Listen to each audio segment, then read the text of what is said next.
So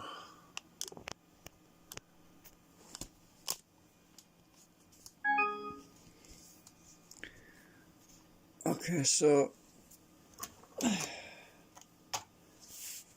I had to make some slight adjustments to my print because this filament is very brittle, and the little crossbar that goes on there that hooks under the quadcopter, the drone's little peg that sticks out, they kept breaking when they dried out, so they work fine when I acetone treat them. They're kind of soft.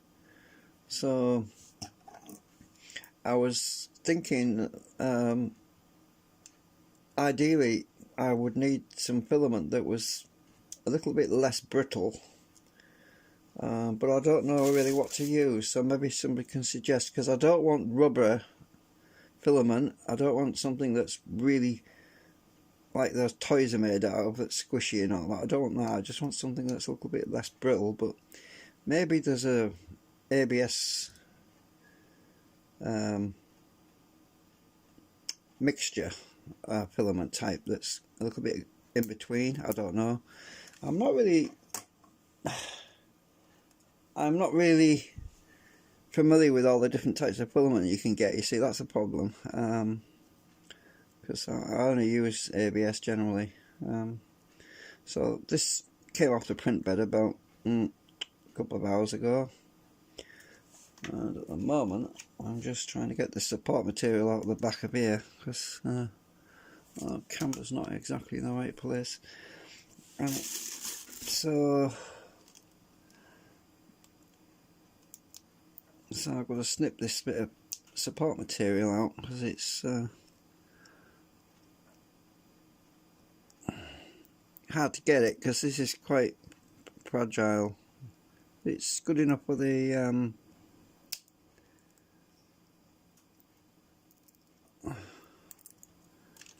right, coming out. I hate using that. I hate having to use support material, but I had to do it because of this crossbar at the back. It was quite a long way off the bed, and there's no way that would have. Oops, where's that gone? I normally recycle a lot of this plastic. I just put a new bag in my bin, because a fresh bag in this bin, because it was full of junk, and obviously when I snip these bits of plastic off, I can't really recycle it for glue or anything, because it gets all kinds of crap in it.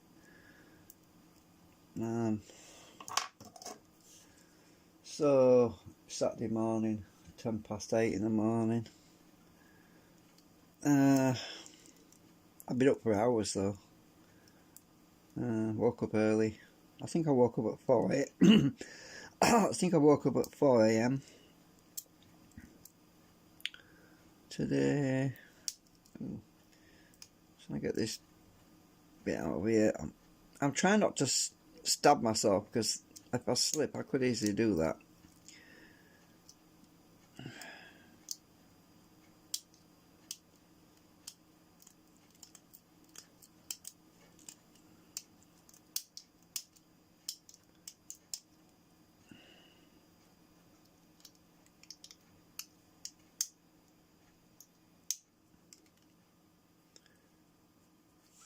I think I'll go back to the scissors. Can't get it in though, can't get in there.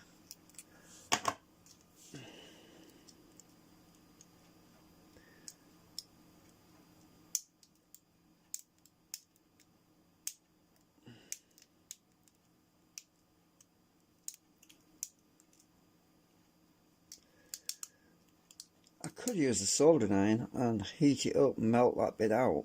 I could do that.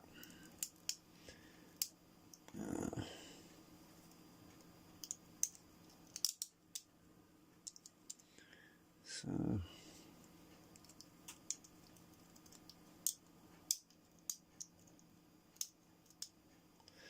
just trying to get them lumpy bits off the side.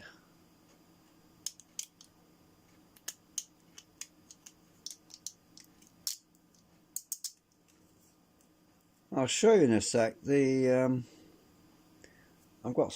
I've mounted 3 to the quadcopter, the earlier ones which I did, but they were a little bit tight and they kept breaking on the the crossbar kept breaking. So this one's I made it a bit narrower because when it's narrower it can bend, flex a bit more than if you make it too wide. It's more prone to crack on the outside because it bends it out slightly when you're fitting it on the quadcopter. So what I did was I'll just go and get it and show you anyway.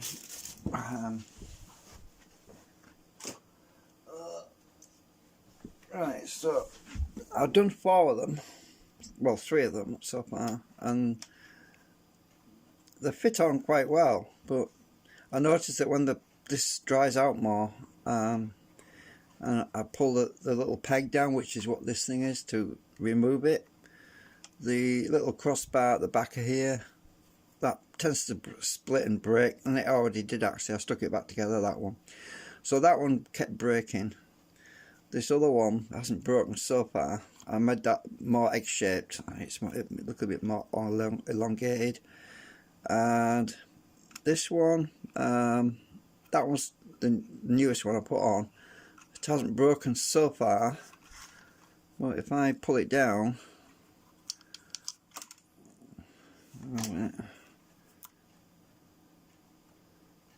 pull it down like this to try and unhook it, it'll probably break. Let's see. Actually it didn't, it's still in one piece. Cool. Right.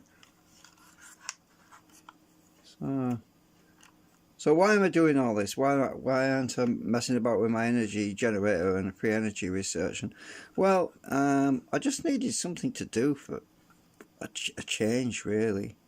Well, I'm going to get back to that, don't worry. So what I've got to do is when I push this down, I've got to watch my props.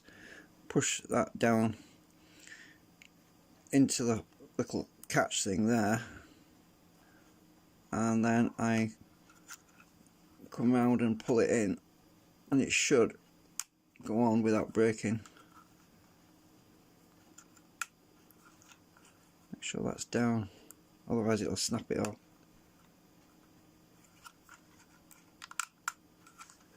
Yeah, it works. It works. So these 3D printed ones are remodeled or reverse engineered, whatever you want to call it. They seem to work.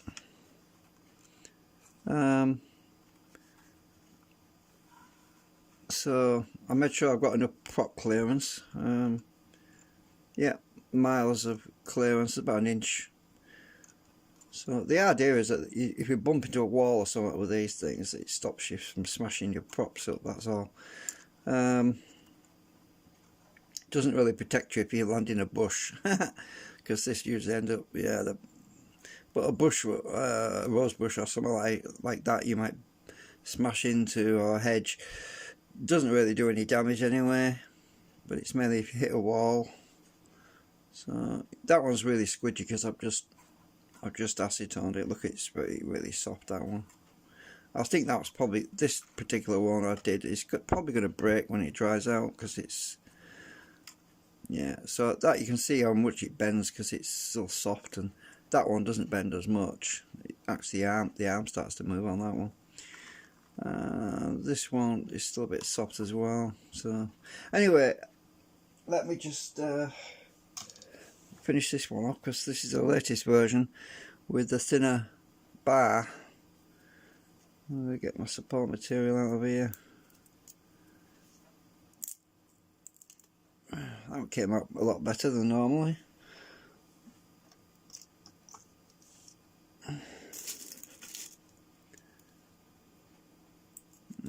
Try to work out the best way of doing this, because usually best to put my thumb behind here.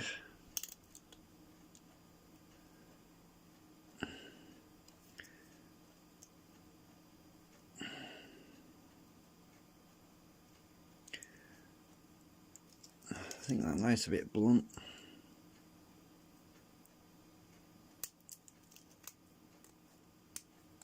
Where's that gone?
rapidly.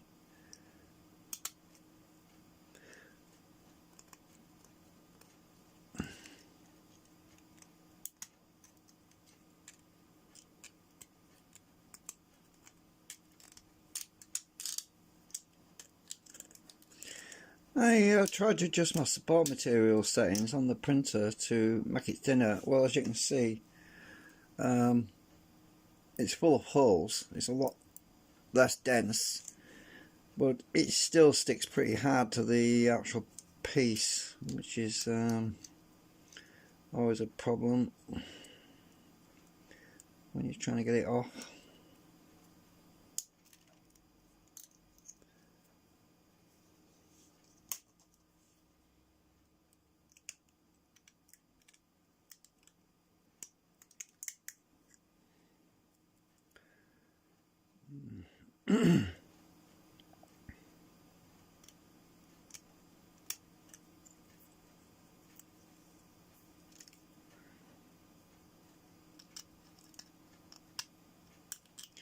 Right, I think that's pretty.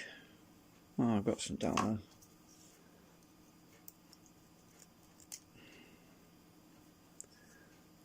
there. I made it a lot thinner, this wall, because the thinner this wall is, the better, because it bends more. If you look, when I squeeze it, it bends more when it's thin. If it's too thick, you think, oh, it'll be stronger. Yeah, but it doesn't bend so much and it breaks easier. So it's actually better if that wall thickness is thin, because then it can flex a bit.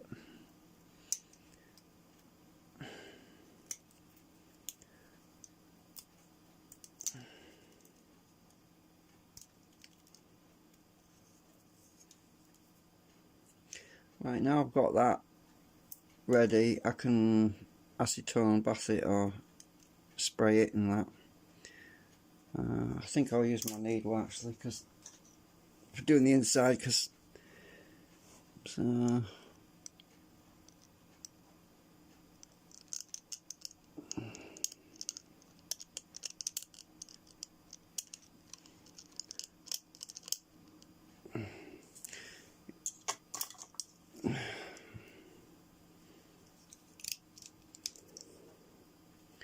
there's a bit I missed there. But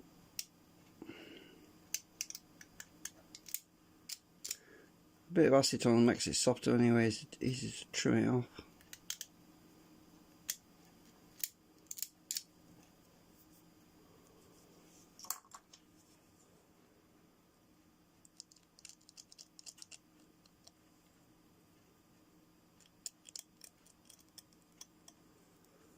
Right.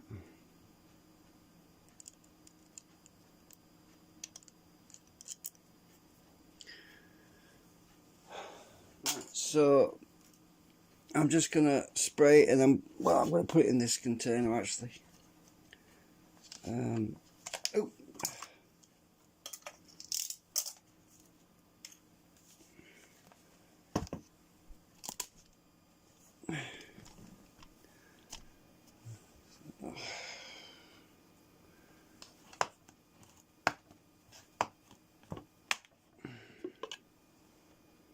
So I'm just gonna put it in there, and I need, oh, my syringe is empty now. Oh dear me.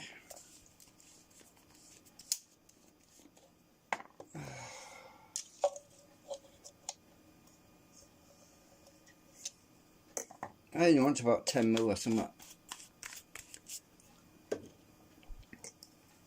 on my bit of tissue paper, which is it's just going about that much. Oops. Right, and vapor it for about 15 minutes, and it'll soften it up and smooth it out. And I've got a bit of mug. I'll put that out of the way a minute.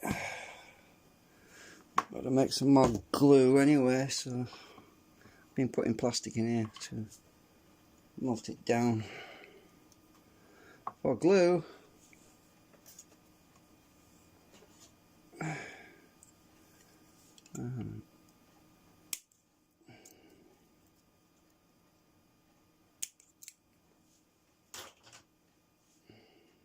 Oops. Oh, shucks. Right, getting that. Good thing I emptied my bin.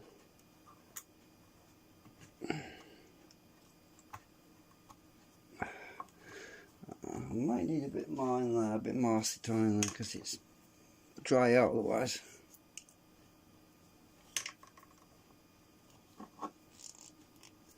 So that'll melt down. I actually got plenty of glue in my syringe at the moment for repairs and stuff. So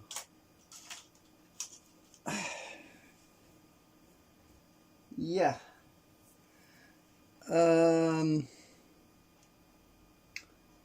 Yeah, I still haven't got around to doing a test with the generator, the petrol generator outside. I want to check my choke, which is right over there somewhere. Yeah. Anyway, I need to check that and do oscilloscope readings on it, but I just haven't got around to it yet. I mean, I'm sure a lot of you think, oh, I must have done it off camera. No, but I just haven't got around to it. I've been prattling about with this silly plastic plane thing in my jig. So yeah. Actually, there's plenty of these originals that came with it. There's these prop things. There's actually.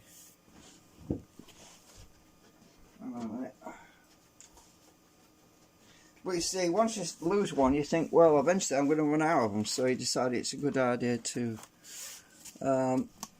make some. So, what? These are the 4 that I was using. Well, these are the 3 that I was using, minus 1. Right, so there's 3 there. And they give you 2 spare ones. And 2 spare props, because there's a left prop and a right prop, you know, they go in different directions. So I have got 2 spare ones there, but I looked at the spare ones, I thought, well, literally, I've only got 1 spare after that, because I'm going to be using the other one. So, and I thought, well, that's why I thought, well, it might be a good idea to model, reverse engineer and 3D print some while I've still got one as a pattern, because, well, I don't know, you know what I mean. I just thought, it might be a good idea to try and make one before I have to start considering ordering replacement parts, because that's probably going to cost me a fortune, who knows. Don't know what they charge, but I know that the eBay seller supplies parts or something. But anyway, hopefully I can save myself some money by printing my own. So what's the point if you can print them? Yeah. So. And they are kind of what do you call it, consumables, as they call it, because these are the ones I did before. These are the first batches I did.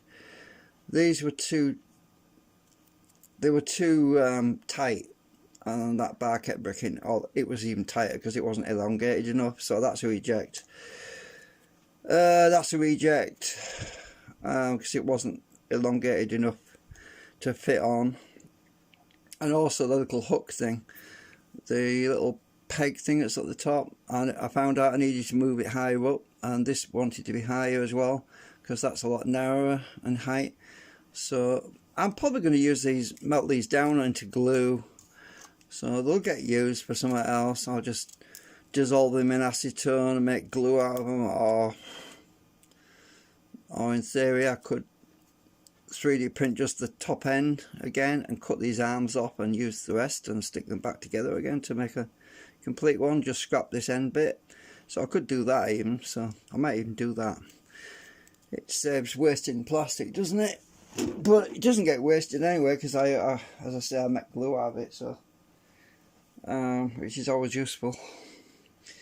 Yeah, so I don't know what else to say at the moment. It's still early in the morning, so yeah. I don't know if you noticed, but I updated my banner on my YouTube channel a few days back. I just thought I updated the banner, so it's got the thought I'd tell you anyway, because you might not know what they are. But you can't see it unless you're on a computer. But if you're on a phone, you can see that middle, where is it? You can see this middle banner on a phone. But if you're on a computer, you can see all of it, and if you're on the TV, you can see all of it, or something. I don't know what YouTube's done it like that for, but basically, if you're on the TV, apparently you can see all of it. So I stuck like his little thing on this end, and that QR code is a telephone number. You can ring me up, and that QR code there is for Discord, for chat. So you can go and use your phone and chat to me on Discord if you want, on that one. Or if you want to phone me up and be a nuisance, you can ring me up on that one. Anyway, I thought I'd explain that. Anyway, thanks for watching. See you later. Bye for now.